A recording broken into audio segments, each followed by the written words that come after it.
Hello and welcome to DCP SideQuest, episode number 107. 107. Whoa. 107. That's a lot. That's a lot. I feel That like there is. should be like a. I feel like 107 should be a significant number somehow, but I can't quite. You know, it's one of those Not like sure why. radio station numbers, 1079, 107. Oh, sure. You know what I mean? End of the dial. The Yeah. end, right?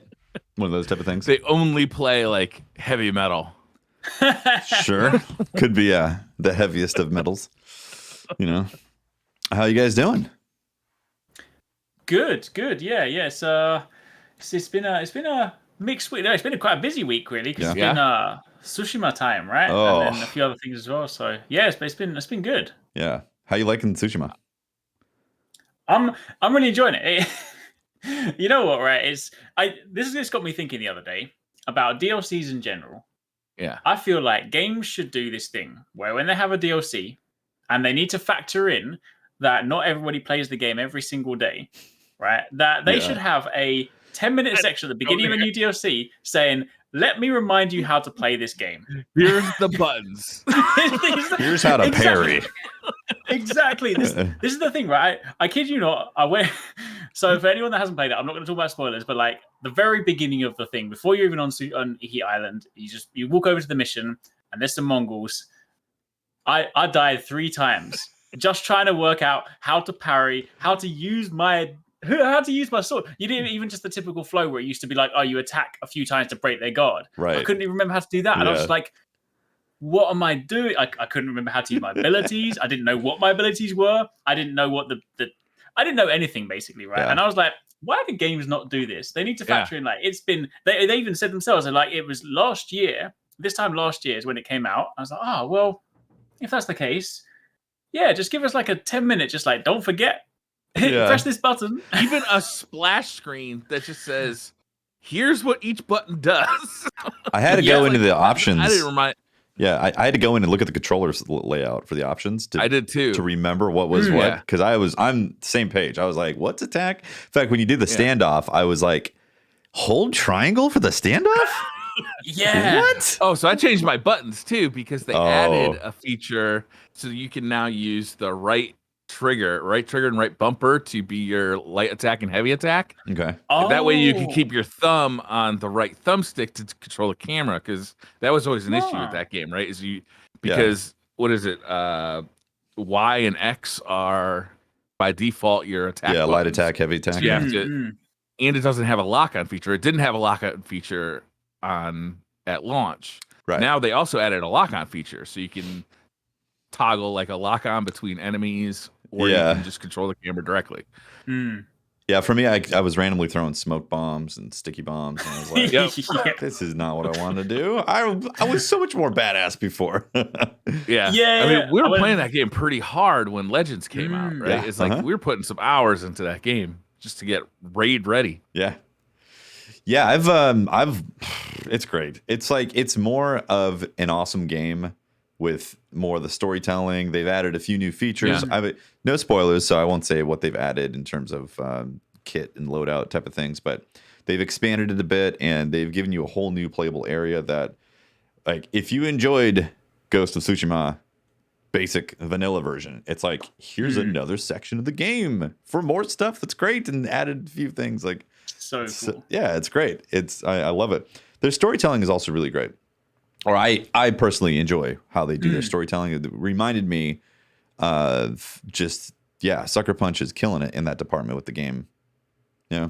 Yeah. Oh, no, 100%. Yeah. I mean, it was interesting, actually sort of an interesting question. I mean, I loved everything about it, but like, how did you feel about the pacing? Because it was, if you just golden line the missions, because it's interesting, because I think beforehand we kind of maybe sort of got a little bit misconstrued because they said, like, people before it came out, people said, oh, it's comparable in length to the first act of the game. The first act is the biggest part of the island, which is actually quite, like, I vaguely remember the first act. Maybe it's because I was doing SideQuest and I kind of therefore had a skewed image of it. But Goldberg I flew by and getting distracted.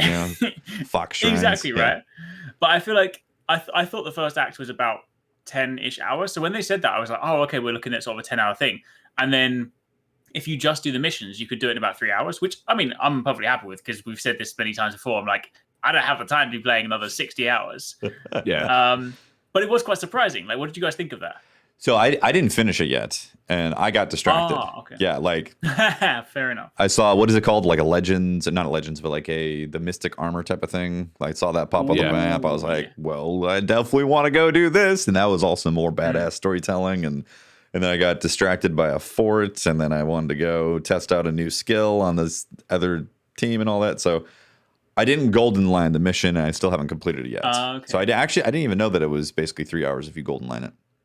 Okay, yeah, I mean, because story mission wise there isn't as much, but yeah, there's still plenty of stuff to if you play it as it's intended and go and do the exploration stuff. Right. I think the reason I did it differently this time as well is because I remember one thing that took me so much longer in the first one or the base game. Not that I was rushing it, but was that there's always that gamble when you play a new game. It's like, when I finish it, is it going to let me go and do this other stuff? So I did all the stuff first, and then I went around revealing all of the fog to try and find the things that I missed, only to discover when you complete the game, then it goes poof, and then reveals everything. I was like, oh. So this time I was like, all right, I'm going to finish the story missions and finish the outpost you need to relinquish, because then it will reveal the map, which obviously it just standardly does, and then I can like go back and start doing things. So I've done story. I've done Mythic Tales, but I still need to go through and do all the little question marks and shrines and stuff. Yeah. So. That's how much I've done too. Okay. I haven't like explored fully like all the question marks, but I've done all the side missions, all the armor stuff, and all the main story. And I think it took me about 6 hours to get through all of it. Okay. I was taking my time. Okay. Yeah. Like I wasn't rushing through. I didn't expect to be done in one day. I actually expected it to take longer than that. So that's why I was just kind of chugging away at it, like at my own pace. And then the last mission came up, and I was like, "Oh, that was it." Yeah, that was quick. Psychedelic trip over. I was pretty impressed by it overall, though. Like I did like the new story. I liked the story of Ghost of Tsushima, but it wasn't really what kept me playing. This story, I think, it's a little tighter. There's less like with the story in Ghost of Tsushima, it was the character stories, like the side stories, that some of them hit for me, and some of them I just felt like I was slogging through just to get past it, so I could continue the main story. This was like a tighter package. Like it wasn't like you didn't have to veer off and do stuff you didn't want to do. You could really just kind of like play whatever you wanted to play, and the new. Like, it felt like there's a new biome, and there's definitely some new, like, weather effects. And, like, I don't know if you guys went to the ocean and did that, like, kind of ship puzzle. Did you guys see that? Yeah, I haven't done it yet. I thought it was pretty interesting because that seemed like a new mechanic where the waves would actually push you. Like, you could body surf on the waves. And then when you're on rocks, they could actually knock you off of rocks and stuff like that, too. So I think that's new. I don't remember that being in the main game. Yeah, I don't think there was really much water exploration in the main game, really. Like you could go into it, but it wasn't like really a thing specifically. It might have just been like, I'll swim to this island, but yeah. I like it. It's awesome. If you like Ghost of Tsushima, like you're gonna obviously enjoy DLC and more stuff to do. I will say it would have been nice if they added a bit more upgrade path type of stuff, because if you go into it maxed out, you pretty much have everything. There's a few things that they add, that you can like jump into. But I had leftover upgrade points, so I just maxed that out right away too. So yeah. I think it's one of those things. Oh, go on. I think it's more for the story, right? It's like the upgrade path. You're right. There's not much there. They added a couple things, but really, you just want to play the story. You just want to play a little bit more Ghost of Tsushima. Plus, there's more new Legends stuff coming out, right? Yeah, there is, right? I don't know what the extent is. Do we? I don't know. The Legend stuff. So the Legend stuff comes out September 6th, I believe, 6th or 7th. It's like basically like in a week and a bit or something like that. So the extent of it is that the current version right now, as it exists, they've done some like balance changes to it and just some sort of general quality of life improvements and things. But then when Rivals drops, which is Gambit basically, they're also adding in a gear system, like a gear upgrade system. So obviously, I think the current cap is like 110.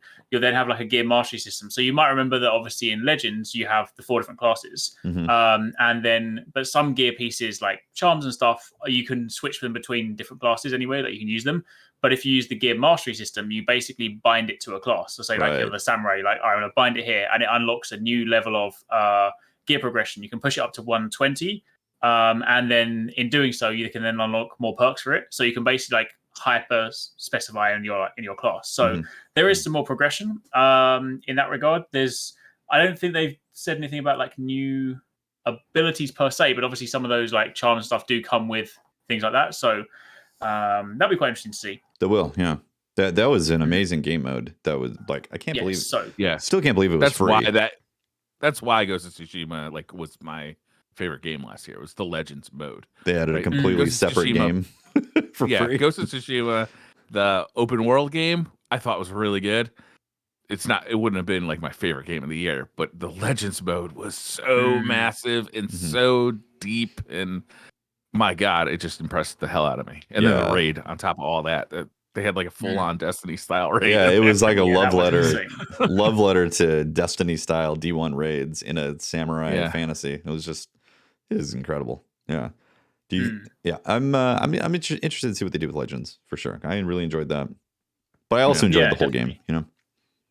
Yeah, no, 100%. No, but I do agree with you. Like, it would have been nice. I mean, I know it was a shorter story, but I do agree that it would have been nice to have at least had something else. I mean, I think one of again, it doesn't necessarily make sense because of the dynamic, because obviously they'd already established, say, like the 4 different stances for the different enemy types. But if maybe they'd added an extra one and then you had like a 5th stance, just like those kind of things could be quite cool. I appreciate that would be a massive undertaking because the stances are so heavily like foundational in Tsushima, so maybe that wouldn't have been the main thing. I guess that's why they probably tried to do it in through the gear, because obviously there's like I won't speak specifically on things, but obviously one of the armor sets you can get does have it has a mechanic that basically changes the way that you play. So although it's not giving you a new ability, it basically just like changes the way that you parry.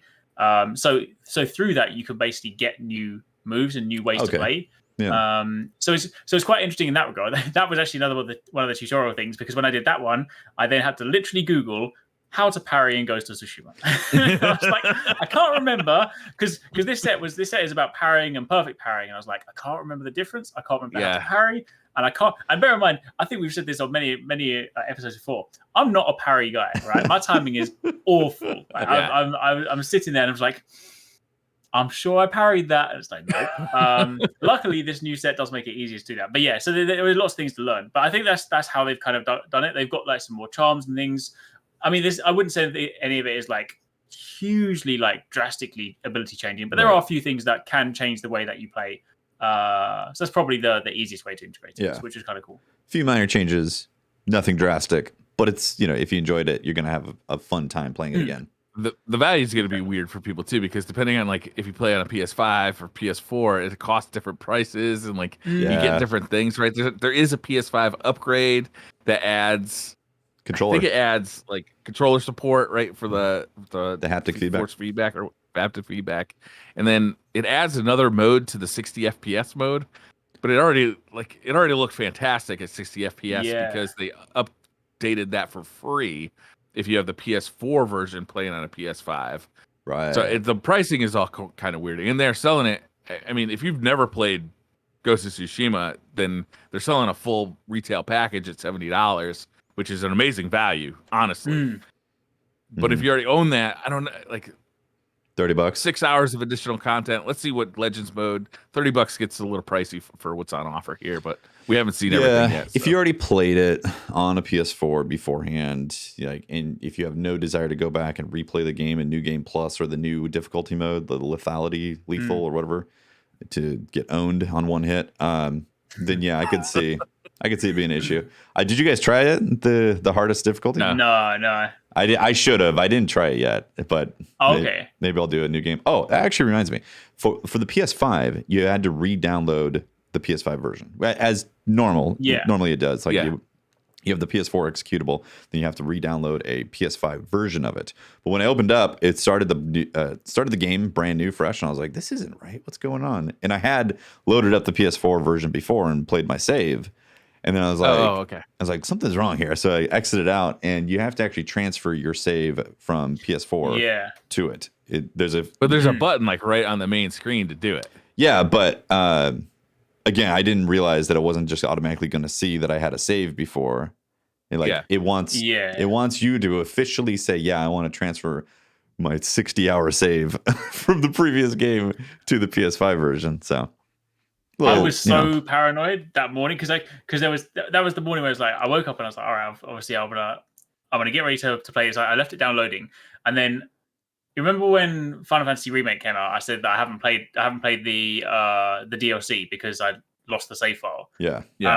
I had this like panic. All while the game was downloading, I was like, please tell me this hasn't happened. I was like, no, I'm sure this is all right because I vaguely remember. In fact, I do remember when the PS5 came out, I played the PS4 version because it looks marginally better even before the upgrade. Anyway, I was like, so I've definitely played it. I know it's there, but you know, like when you just can't quite place it in your mind, and then like obviously, and then I saw on Twitter someone was like, oh yeah, I've had an issue where you built the PS5 version and it won't detect the save, and I just had this like for an hour while I'm waiting for these things to download. I'm just like, this is not going to work. My save's not going to be there, and then I'm going to be screwed. And luckily, I opened it. I was like, yeah, it's okay. You got to get to the second act too to get to the new. Yeah, right. Icky. So if you did lose that save for whatever reason, you'd be like behind probably around 10 hours just to get to the new stuff. Yeah, exactly. Yeah. Well, on that point as well, though, it's interesting because they said that they obviously scaled it depending on where you are, but when you go into Iki, right, especially. That's one of the things that threw me off of it as well. When you don't know when you forget the controls, and then there's a shaman there who's just like playing with his stick, right? And then everyone's hyper aggressive because he's buffing them up. Like if you just got to Act 2 and you hadn't unlocked everything, you don't have all the stances. I feel like that DLC is going to be kind of hard because the shaman. Just if there's just one shaman, it's for people who finish the game. Yeah, that's like to me. That's what it feels like as well. Right? But they say you can go early, right? And I'm just like.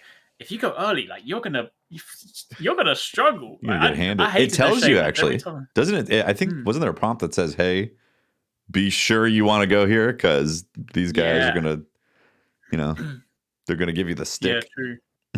Yeah, true. Quite literally, those shaman guys, and they're like, "Whoa!" I was like, "No, please." Yeah, it's cool. I like that there's DLC for this game. I like that they made single player DLC. You see less and less single player DLC. For games these days, but man, I cannot wait to see what they do for their next game. Like I really hope that there's a Ghost of Tsushima 2, and I cannot wait to play it because like there are obviously kind of evolved a little bit for the DLC, but man, like fresh for the PS5, can't wait. Yeah, fresh for the PS5 is the big thing. Right? I mean, they worked magic into the PS4 version. Really with their reusage of assets and being able to have their particle engine like be really I don't know, just awesome for a PS4 version. And then on PS5 it runs butter smooth, right? As it should. If it was running good on a PS4 Pro, it should run phenomenally on a PS5. On the haptic system, we didn't talk about this. I thought it was cool how they basically took advantage, like you can feel the horse galloping with the controller, right? With the haptic system and like you can. Yeah. It's nice. It wasn't like groundbreaking or anything like that, but it's nice that those things are in the controller and gives you just a little bit more of a feel. Also, like the feeling of the rope that you yank on the wall with the triggers. They like give you feedback on how you're supposed to yank them and all that. So that was cool. Nice little touch. It's interesting about the haptic stuff. It's like.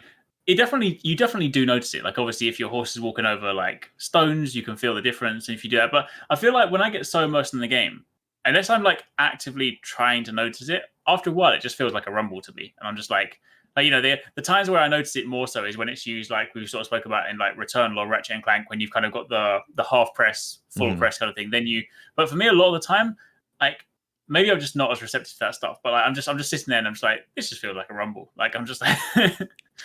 But yeah, it's like you're playing windowed mode on Elgato Capture. It's just there's no difference. That is how I played the Iki Island expansion. I'll have you know.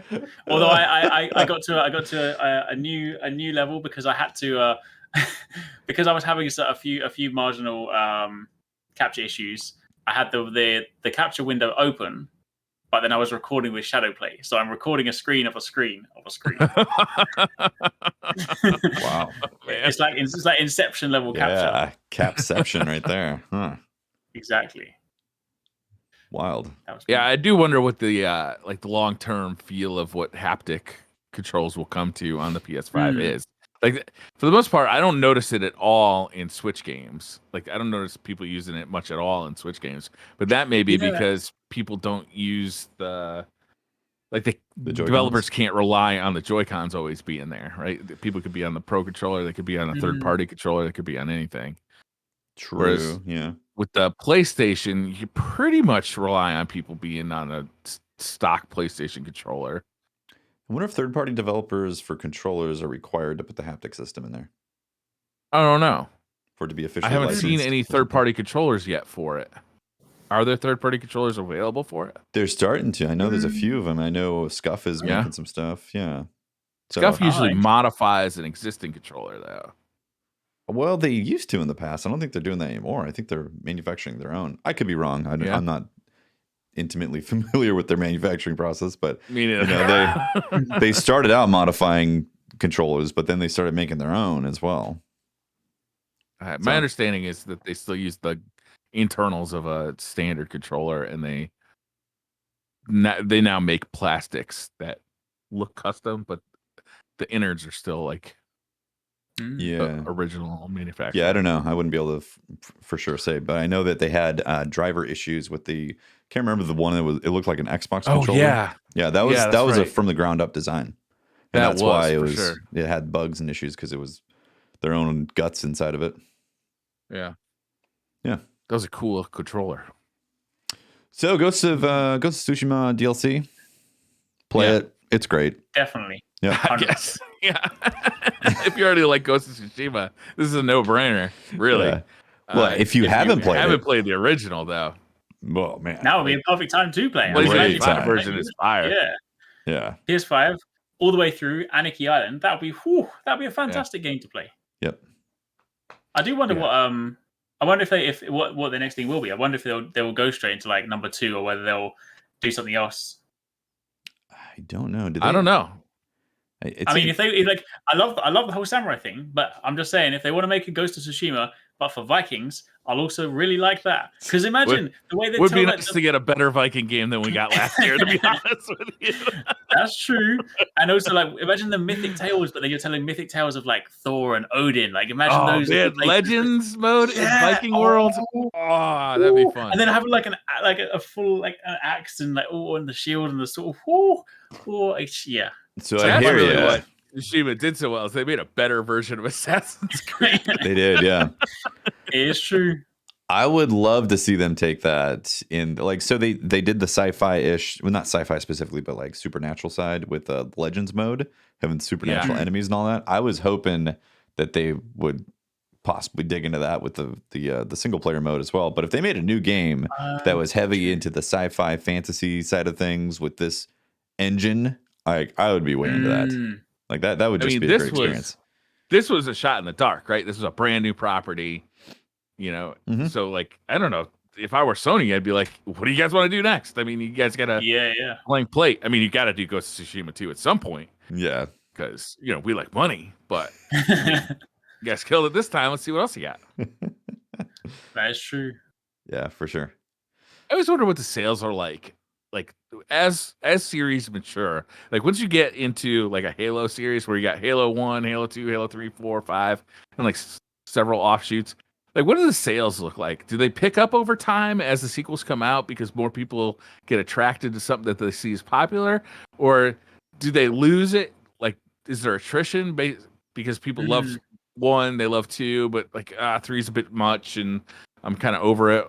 Like, that's why you see like a God of War with like a complete reboot because people just kind of got sick of that series. Or I always wonder what that's like. I guess it depends on how they tell it, right? Because if you leave it where like there is a story to continue, like people will be like, I'm there no matter what. Like that investment is almost guaranteed. But then I guess if it's one of those sort of things where it's like part of the series, but then they are kind of telling a new story or something like that. It'd be interesting. I guess there will come a point where, because we always need to sort of remember that when you have like these, you know, when games do really, really well, like obviously it's a mixture of like the dedicated super hardcore fan base, which probably actually makes up a small portion of sales, and then the general public. And obviously the mass kind of like the wider sort of casual audience, they probably after seeing like 2 or 3 of them might be like, I fancy playing something different, right? So because even I know they're drastically different games, but even you look at something like Call of Duty, right? For a while, it used to every single year, the second it comes out, #1, no matter what. But then all it takes is one game to be like, it doesn't hit the same, and then suddenly everyone's like, maybe I won't bother with COD this year. Maybe I won't bother with that. So it'd be interesting to see. I'm not sure. I know so many ex Call of Duty players, but that game still sells millions every year, right? Like, true. I guess they're growing them new, right? New Call of Duty players every year. Yeah. Well, also Warzone has changed things to where if their main game that gets people excited is free to play, and they make updates to that and release new Call of Duty versions, like I think that's probably cut into their overall landscape of things. And on top of that, the company Activision sucks. So, true. Things are changing for sure.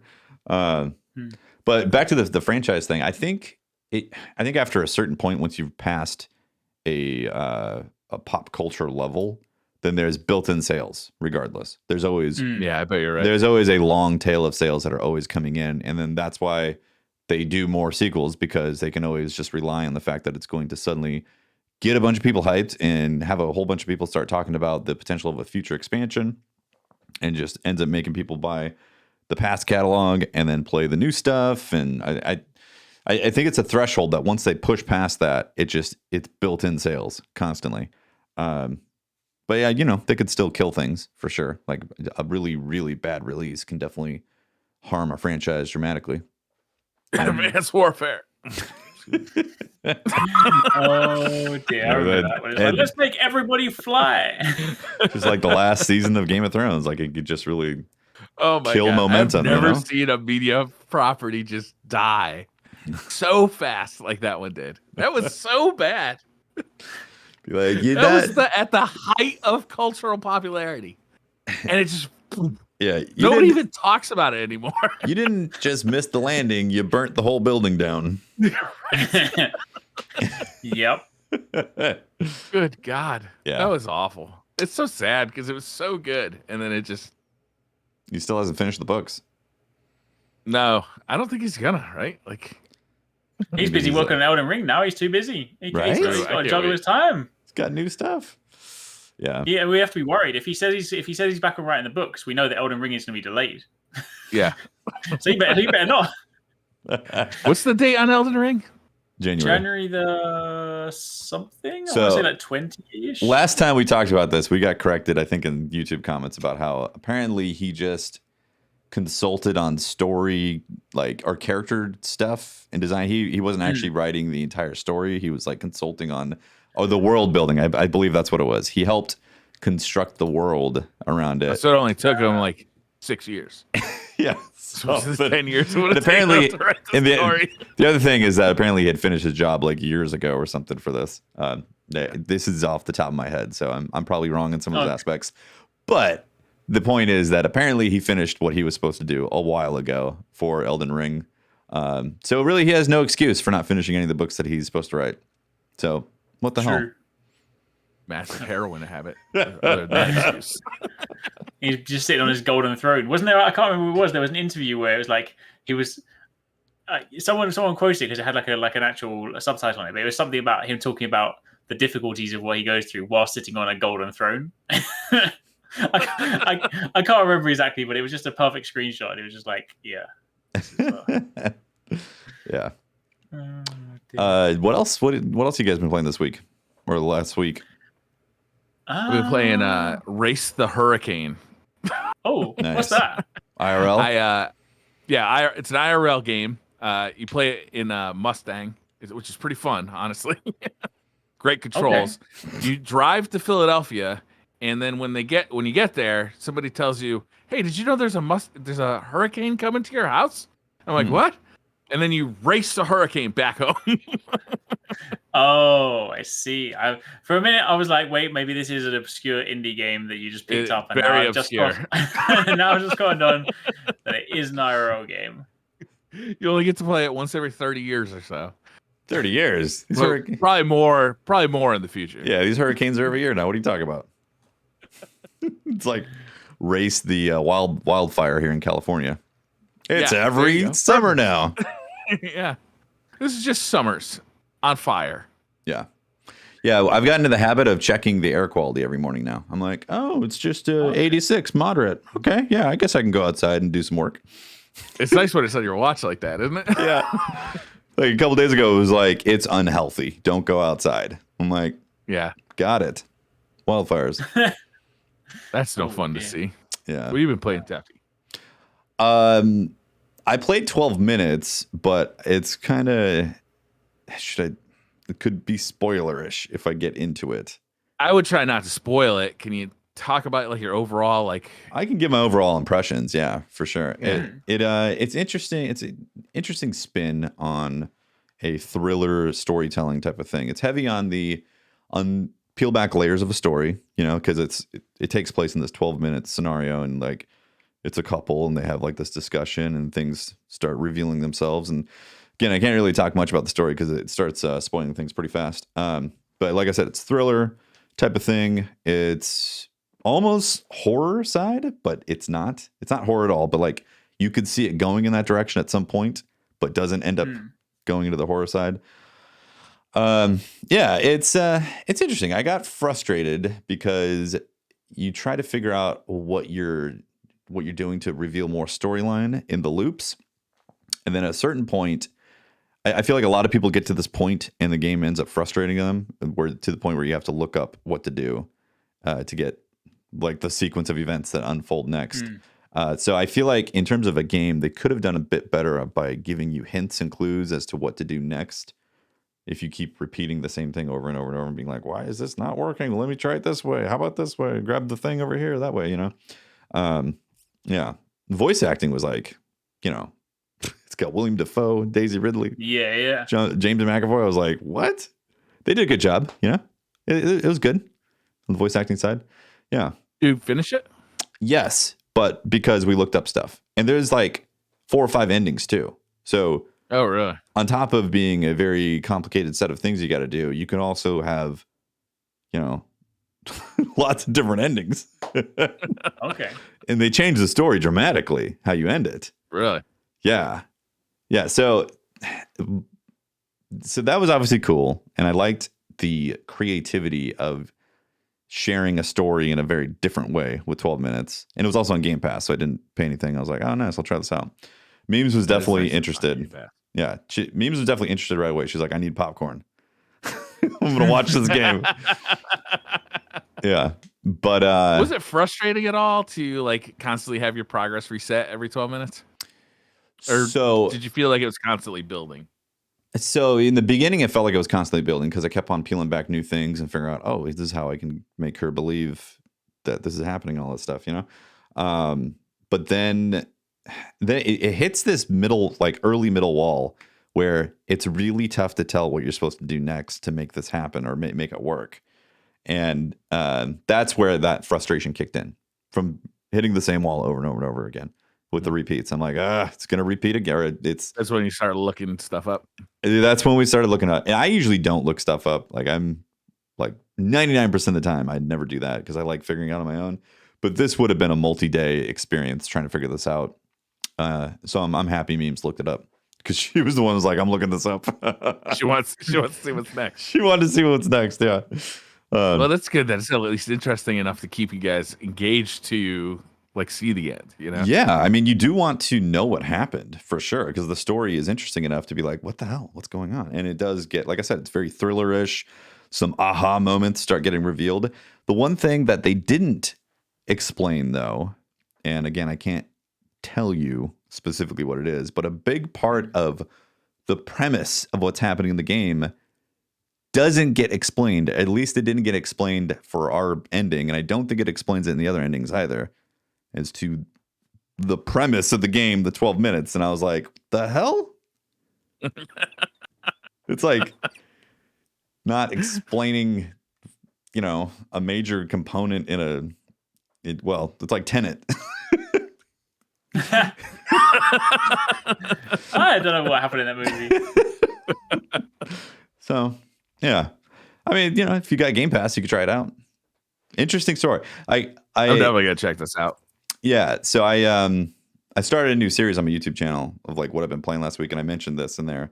Talked about 12 minutes, and I said how it's almost the type of game that I'd like to watch as a stream, but then I also realized that it would be a horrible games to stream because you would have so much backseating of people either saying what you could do or what you should do. Because if you know exactly what you're supposed to do, then it's like moths attracted to a light or something. Be like, this is what you gotta do. You're struggling with this. That Silent Hill teaser game that they released like years ago? Well, PT. Did you ever watch somebody stream PT? Nope.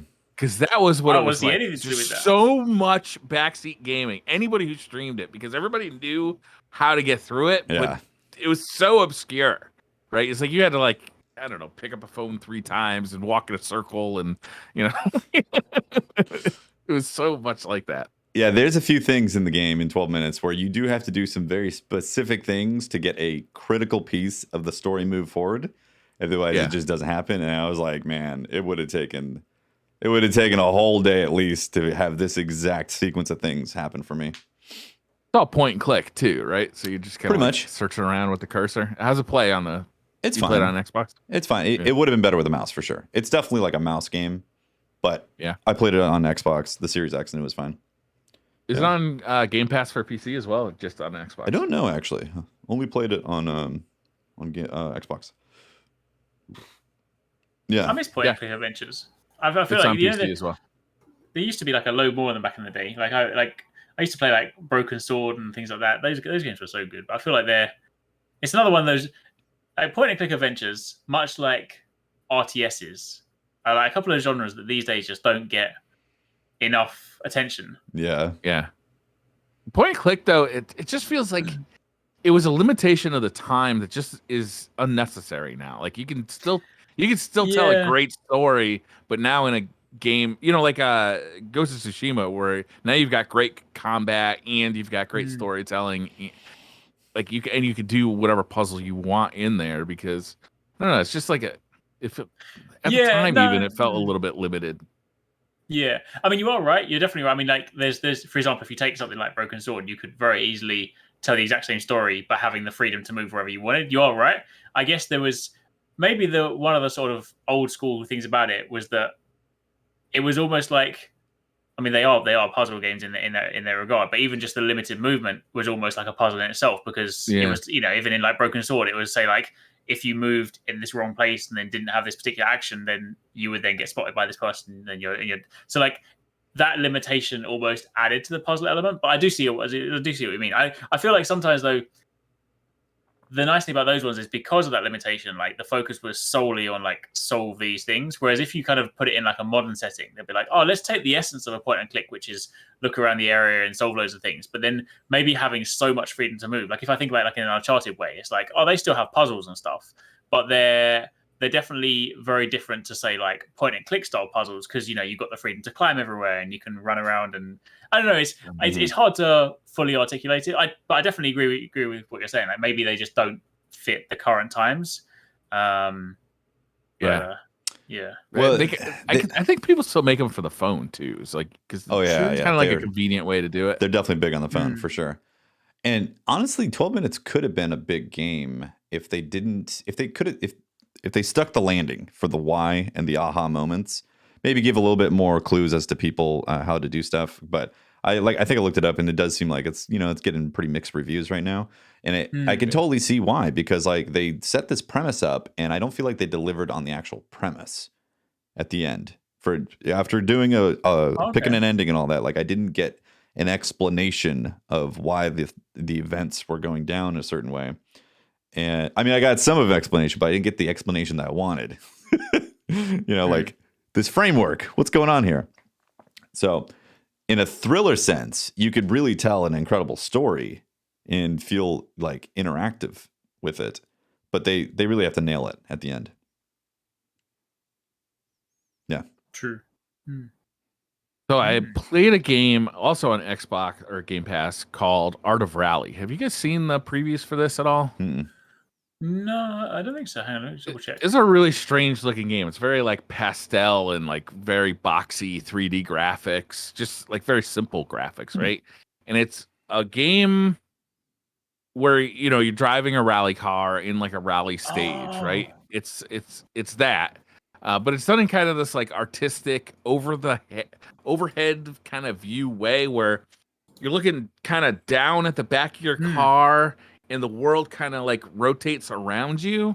Okay. So it feels kind of like a game like Tony Stewart's Off Road, but also like a modern driving game. It's like somewhere in the middle of that. And it operates slow, but your car has a ton of momentum. So you have to be on it with the throttle control, and you have to drive the thing fairly slowly and carefully, at least at my skill level. But there's something very zen about the whole experience. Like it just is like a calming game to play. It can be frustrating if you're not like, winning races or whatever, but it's a real like, it's not the exciting motorsports experience that you often get in a racing game. It's just more of like a kind of finding a flow state kind of game that I gotta say I kind of enjoy. But it did also really inspire me. It does look really good, right? Like not in like a we can only achieve this with HDR graphics and a million artists, like in just a artistic way. Cool. But it did inspire me also to download Dirt 5, which I had never played. That was a PlayStation 5 launch game. And that, I believe, I must have downloaded that that's on Game Pass as well. So I'm like, let's 2 rally racing games. Let's go back to back. And man, you couldn't have a different aesthetic for essentially doing the same exact thing. Dirt 5 is all neon colors and heavy metal music blaring all the time, and announcers who you just don't care about. The announcers, have you guys ever seen the YouTube channel Donut Media? No. They got YouTubers to come in and do like the announcing and like the play-by-play kind of stuff, and it's really in your face and trying to be as comedically loud as they could be, which I get, and it's fun. But it's like going back and forth between this kind of like Zen art of rally, and then Dirt 5 is like, I did it. It couldn't be more different. It was really kind of fun. Both of those games are available on Game Pass, and you're essentially doing the same thing. You're driving a rally car, but man, what a difference in culture. It does look really cool. It always looks kind of like borderline sort of micro machines as well in that regard. Yeah. Oh, cool. It's, I know nice. It's interesting that you sort of mentioned that like flow state, because that is kind of like that those sort of things like journey and flow, right? They're it does look like you could sort of get into that. I feel like this is almost a game that I would quite like to play on Switch. I feel like as well, but 100%. Or Steam Deck when it comes out. At least there you go. Yeah. Do we know if there's going to be Game Pass on Steam Deck? Wasn't there news about them talking about something? I could have swore. I feel like they've been in talks, and I feel like they did confirm that any game that's on the Xbox Store would be available, or the Windows Store would be available. Yeah. But I don't know if they've confirmed that Game Pass specifically. No, there's no confirmation on it running on the actual OS, so I don't think that's unless they make some big changes in a few months. But I mean, if you run Windows 10 on there, you're going to be able to play the Game Pass stuff on Windows 10, assuming the architecture is connected correctly for them to do the ARM-based processor. Yeah. I hope so, because that's cool. I really don't want to put Windows 10 on. Or 11, depending on what's going on at the time. That would be rough. If they end up striking some sort of deal to make the Steam OS work with Game Pass, then that would be phenomenal. But theoretically, it should just be an app on the OS that Steam is, right? Yeah. It kind of goes against, though, Game Pass's, like, you're already playing on their system, their software. So that's what's good about them giving you access to more software on their platform. Point. You know what I mean? It really doesn't benefit Microsoft at all. Yeah, I feel like Valve would have to license Microsoft technology, specifically pay a fee per unit to be able to get Game Pass on there. And I don't think they're going to do that. Which is the whole reason they built their shit off of Linux, is because they don't like Microsoft. Precisely. So More than likely, you'd have to just install Windows 10 on your Steam Deck. Which, that would add a lot of value to the Steam Deck. Yeah. Girthy value. You never know. I mean, like Microsoft they do often have the business sense, so maybe they'll work out a way. Yeah, we'll see. I mean, I'm looking at my library on Steam on Game Pass right now. I've got 7 games installed that I'm unwilling to delete, like because they're still in rotation for me. That's a lot of games for a service like this. Like I wouldn't expect it to be that high. Okay, what if Valve came out with the Steam Pass? Oh, that would be a killer app. Basically the same kind of thing. But it's just specifically about what's on Steam. Yeah. I mean, it wouldn't be every game on Steam. No, they'd have to work out license license deals. If they had a good deals. library. Yeah, if they had a good library, though, great. That'd be add tremendous value to the Steam Deck. Yeah, it would. Especially if it's cross-platform, like your Steam Deck and your PC could play the game based on the subscription fee. Yeah, they could play a game of grab ass. Yeah, because the Steam Deck will be able to be hooked up to your TV as well, so it works like a console. Yeah, I mean we're all just conjecture here, but yeah, it's just making shit up. But it'd be amazing if the one thing that scares me about this though is that I don't want to get into a situation like TV is right now, where I now have like 6 subscriptions to paid for services. You know, I don't even know how much I'm spending on this shit anymore. Yeah. I know that if I look it up, I'll probably cancel half of them. Yeah, every now and then I get an email and be like, I'm still subscribed to that? Damn it. Yeah. Like EA had one, but now it's kind of rolled into Game Pass, right? So that's like one less. But Sony technically has one, but it's not, it's not quite the same. But if like Steam had one, Ubisoft had one, Origin has one, like Blizzard has one, like there's just so many.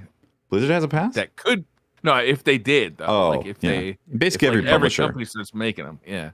It didn't If Devolver. you really want it to be the platform holder. Yeah. I feel like I saw a tweet that Devolver has a pass, and I was like, Devolver has a pass? Or wasn't that just their parody? Or was it a parody? It might have been. I think it was. I think it was their like E3 thing. Okay, yeah. I only watched part of it on E3. I didn't see the whole thing, so I probably missed it. Yeah, but when I was glancing through Twitter, and I was like, what? Devolver pass. But then I was like, Devolver has some cool titles. I would consider it. True. I would definitely consider it. Let me tell you that. Ask you this: would you guys? You're both Game Pass subscribers now. Yeah. Yes. If Sony said tomorrow we have one that's coming out, basically it's feature to feature with Game Pass, would you do that in addition to Game Pass, or would you cut off Game Pass? Yeah. So in favor of the Sony one. The problem with Sony is very few new titles specifically from Sony to make it like the interesting Game Pass. Like I feel like I'm getting more options because I can play on PC and or Xbox with Game Pass Ultimate versus just having it on Sony, And also xCloud, even though I don't use xCloud, it's still an option if I wanted to like jump into something, just as like maybe I could just use my phone real quick to play it on xCloud to see. So you wouldn't buy Sony's? I mean, they're not really coming out with new games like every month. It's usually every 3 months or so. And I don't think they would ever put those brand, like they're not going to put a Horizon Zero Dawn 2 on a Game Pass. They're not. Yeah, I think for me, I wait to sort of see, like with any of them, it's sort of like you wait to see like what compelling stuff it has. But it wouldn't be like a day and date thing. Yeah. Like their new titles, I feel like if they had an actual Game Pass feature where it did have new titles come in, they have PS Now, but PS Now is historically old titles. It's like a year later they get PS Now titles or something like that. If the new stuff, I could see them doing a discount, but man, they wouldn't be like, hey, we got this new Horizon Zero Dawn, pay $10 this month to play it and then drop your subscription. They're not going to do that. Yeah. They know people will buy it, right? I have been wondering again about how publishers or developers will ultimately feel about having their game on Game Pass day one. I know that who makes Outriders? Yeah, Square Enix. People Can Fly. People Can Fly. Oh, People Can Fly was just recently saying publicly that they don't know how many copies they sold, and they haven't been paid by Square Enix yet. So they don't have those numbers at all, and they're kind of like they feel like they're kind of floating out there up in the air because they haven't got paid for their work, and they don't know how much they've sold, so they don't know how much they're gonna get paid. Wow. Damn. Like, and I would assume a lot of that has to do with them being released on Game Pass, right? I mean, how many people actually bought that game compared to how many people got Game Pass and played it there? Sure. So, you know, it could be Square Enix just being weird for some reason, or it could be that like a game that is that big, when everybody plays it for free, it could be disappointing, maybe. Yeah, it's interesting. Yeah, I do wonder what the financial model looks like for that. Yeah, like a game like Art of Rally, where like who's gonna play that game? Who's gonna go out and pay $20 for that game? Probably a lot less people than see it on their Game Pass subscription. Just like, I'll download this; it's free to me. You know, I'll just check it out. It doesn't hurt to own it, or even 12 minutes. Like, I bet 12 minutes is probably like a net benefit being on a place where somebody could just try it out. Like, not really sure they'd pay $20 for it or $30. Right. But but Outriders is like a AAA, maybe not AAA, but you know, it's a higher budget game. well, okay. So the two things: A, Square Enix, massive publisher, right? They know what they're doing, so they most likely constructed the deal. Well, I mean, know what they do. They know what they're doing in quotations, but you know, they're a big publisher. They know what they're doing. Like Activision knows what they're doing. You know, they most likely You just diss Square Enix. they most likely said to Microsoft, "Do you want this title that's going to be big? If you do, you got to pay us a lot of money to have it on Game Pass." Because I don't think they're putting on Game Pass with the hopes of, if it gets this many downloads, we'll get this amount of money. I'm pretty sure Microsoft is like, okay, we'll upfront this amount of cash to be able to put your AAA title as a day one launch on our Game Pass service because it adds value to Game Pass, and they're getting a bunch of people to sign up and making millions of dollars a month off of that. So it sounds like it's a Square Enix screwing over the developers type of situation. Then is Game Pass profitable to the developer? That's what it sounds probably like. In the future, like contracts will have to be written to like take this. Like, I wonder if Microsoft gives Square Enix like a huge amount of money to get the game on Game Pass. Does Square Enix even owe that to the developer, or is the developer just? It probably depends on how that contract's written up, right? I'd say if they want to burn bridges, they could just take that money, and then it gets known in the industry, and then people are like, "Screw that company." They could pull a hitman and just take their IP and go home. Yeah. That's what happened to Hitman, right? Yeah. Square Enix actually gave them their IP and let them leave with it. Yeah. Which is crazy. Well, anyhow. Did you guys see this week, by the way, on the same day that Tsushima came out, did you see the new Black Myth Wukong trailer? No. Did not. Do you guys remember Black Myth Wukong? I actually don't. No. So last year, August 20th last year, this Chinese studio called Game Science put out this video called put out a trailer out of nowhere for this game called Black Myth Wukong, which Tefty will definitely be up your street because it looks very sort of soulsy in style as well. Nice, But imagine but obviously you play as Wukong, and it's also inspired by the Journey of the West story. And visually, it looked incredible. The very first trailer visually already looked incredible. You know, like it was about 12 minutes long. You're kind of wandering through. You see loads of different combat things. You see some abilities. You see some really cool things where like he goes toe to toe with like an enemy, and then when he defeats this boss, he absorbs his ability and can then use things like that. Cool. Really, really cool. They showed like this massive spectacle, and then a year later, on Friday, they dropped a new trailer because they've now made the switch over. Basically, Epic are now backing them. Obviously getting help from NVIDIA as well. They've made the switch to Unreal Engine 5 now because they basically put out some development updates to say that they were having some development troubles. They even showed that like they had one thing where they had so much stuff on screen that in their previous development it dropped down to literally 3 frames a second. And they were like, we need to fix this. That's not fast enough.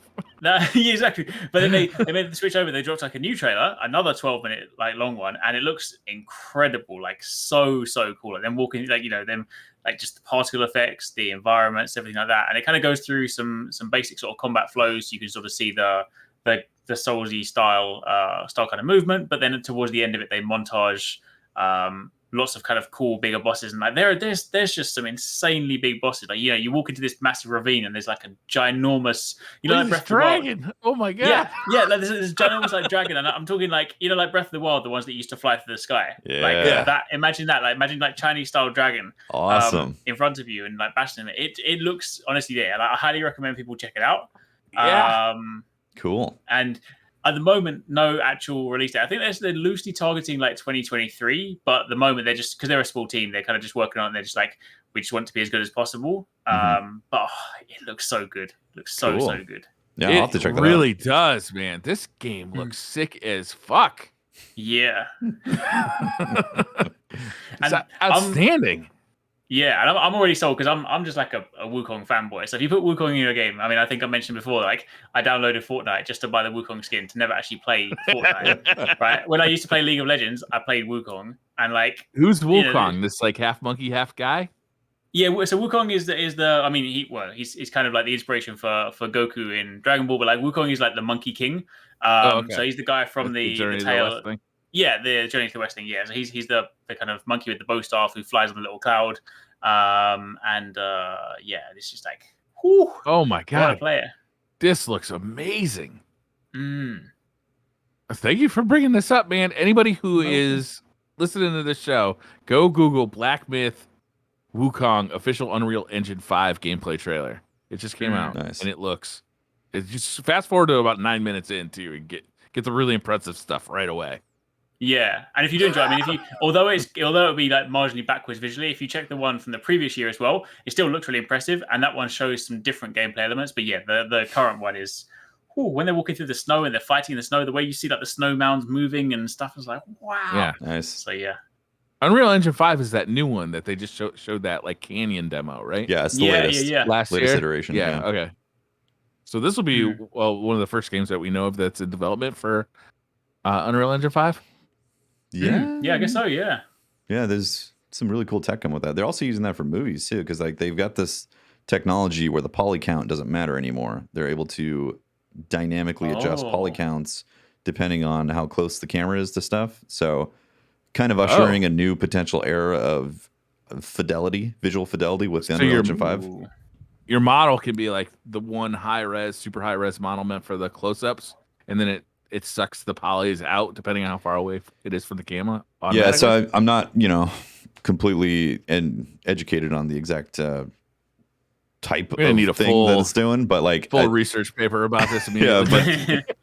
But instead of having multiple level of detail models, I believe it makes it so it can like AI wise dynamically reduce the polygons depending on the distance from the camera and all that. So that seems really smart. So theoretically, it's like you can have insanely high poly count models and not have to have as much restrictions as you had in the past.